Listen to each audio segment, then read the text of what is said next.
just hear what you say, will not explain what you'll do. You have a right to decide your own fate. There's no one else who can find your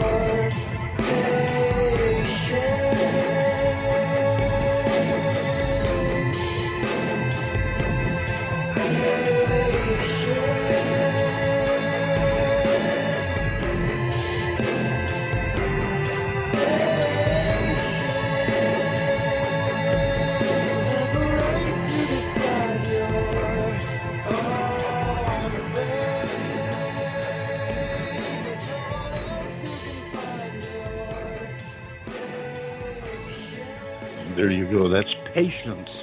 They call themselves Trampoline Jetstream. And here to talk with us now is Nick from Trampoline Jetstream, Nick Vanderwood. Hello there. Hey, how's it going? It's going fine, my man. Glad to have you here with us today. How you doing? Oh, doing good. Thanks for having me on. Really psyched about this. Hey, great having you. And we always love hearing from new artists that we haven't heard before. And been looking forward to you coming on and talking to us, especially because of your unique sound. The band coming up with this kind of a throwback to the late 60s and 70s and the acid rock and the peace, love, and happiness from San Francisco and everything. And it's really neat the way you've managed to blend that all together. Oh, yeah, thank you. Yeah, it's definitely, all members, of all four of us are really into that kind of sound, the psychedelic rock that you mentioned, and especially the 60s and 70s. It's just really cool because when we were younger, we were more into like the 90s, kind of early 2000s rock, and then eventually we realized, those artists that we loved from the 90s were inspired by the 60s and 70s. So as time went on, we're like, let's get our inspiration to the, pretty much the roots of our inspiration. So it's cool. We're able to kind of show that, and, it being our first release, really psyched to be able to put our sound out like that. I get that, and believe me, I like that. Plus, I like the fact that you're bringing out the crossover, the roots of today's music in a way that, to a large degree, we didn't have. I mean, we had, in the early days of rock and roll, John and I are antiques here. We've been around, let's see, they did have telephones when we were kids, but anyway, we had some throwback to the dial-up phones. Yeah, dial-up phones. Yes. we had some throwback music to the big bands of the 40s and the early pop sounds of the 50s, but you didn't have as many, I don't think you didn't have as many acts who were actually drawing upon that music and bringing it to the forefront where the listener could get an appreciation for where the music you're playing came from. And I like the fact that you're bringing that out. You mentioned the four guys in the band. Tell us about the group. Yeah, actually, I'm right here with my drummer, Adam Mannion, too. Hey, Dave, how you doing? Welcome aboard, Adam. Hey. Yeah, the two other members, our guitarist, Alex Verbickas, and our bassist, Trent Carrig, they couldn't make with us today, but, we've been a unit for a while. We've been playing since we were probably 15 or 16, I want to say, and right now we're 23, so we really had, we've grown together, in every, I guess, in a lot of ways. I guess musically is the main way. We've kind of grown together and really solidified our sound, and we still feel like there's a lot more that we could do too. Obviously, Well, the nice thing is you have established yourself to the point where you're comfortable with where you are, and now you can work on growing from that experience and building upon it together, which is a neat thing. You guys will have a treasury that a lot of artists don't get because you've been together since you were young. You've built up this cohesion and this sound that is all yours, and now you can take that out and you can grow with it, and you've just got it's incredible the stuff you've got to look forward to. John Bon Jovial, you're sitting there. I know you have thoughts on this. Jump in. I do. First of all, guys, welcome. We are thrilled that you're with us today. But I'm listening to your music, and as David will tell you, because he does this to me on almost on purpose, I guess. I never get to hear the music until the time we actually play it on the show, because he wants an honest opinion. And I do like what you're doing. I, being the dinosaur that I am, if you will, I'll just give you a hint. In 1968, I was a tender young age of 17. And I was listening to bands like Blue Cheer and the Fugs and Procol Harum.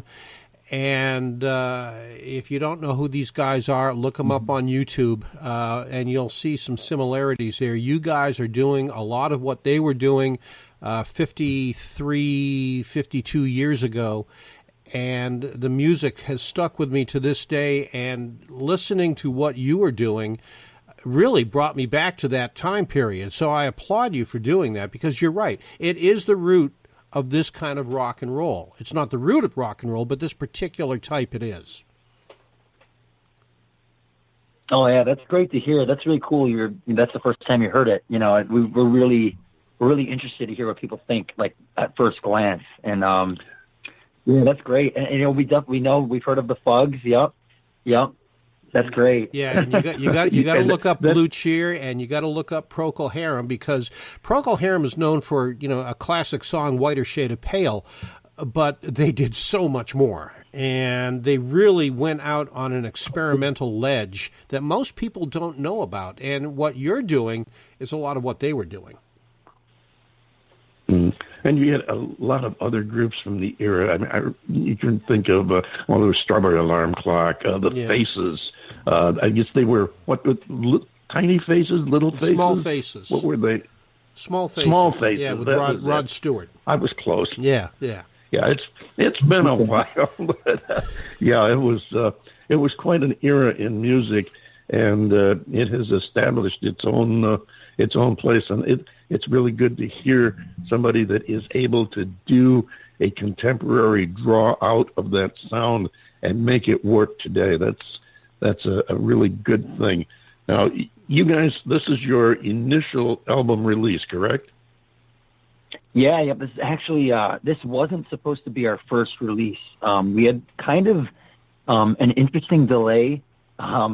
We were supposed to release our full-length album, I think in 2018, at the end of 2018, and I actually had a vocal injury. I'm like being the singer, I had a vocal injury for about a year, and I had to wait to record vocals until pretty much this year, to 2020. It took me a while for me to feel comfortable singing the songs that we had recorded, and then of course by the time I actually went to record in February, as you know, the pandemic started, so I couldn't finish the album again.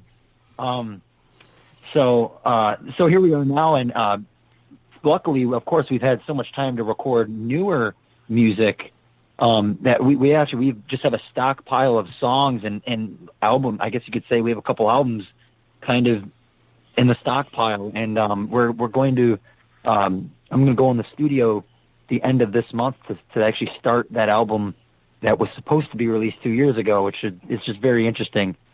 And then at the same time, we're going to be recording at Big Blue North Studio in Utica. We're going to be recording the newer album as well. So we're kind of looking at two right now for this year, and then for possibly beginning of next year.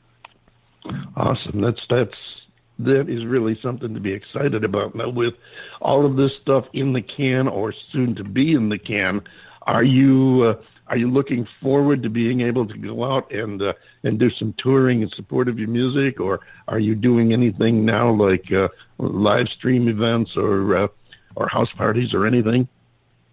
Yeah, since the release of our quarantine EP, and I should have mentioned that before. Obviously, since I couldn't finish recording in April, or March and April, we're all separated. We didn't see each other once in the making of these songs that you just heard, which was also very interesting for us. And we figured once this all passes over, We're going to slowly kind of ease back into live shows, probably some house parties. I think we have one planned for next month. Nothing too big, but we're really excited. It's going to be, I think, once live shows become a thing again, everyone's going to just want to go out and play, and of course, we're going to be more than hyped to perform in front of people again. You know. Yeah, well, we had Z on here last week, and he was talking about the thing he's doing, where he's doing some, I guess, boat hopping. We called it a pandemic cruise.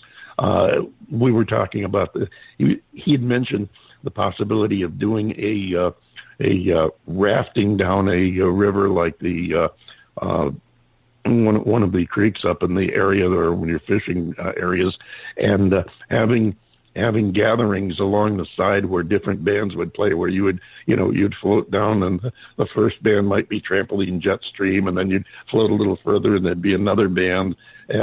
Any interest in doing something off the wall like that?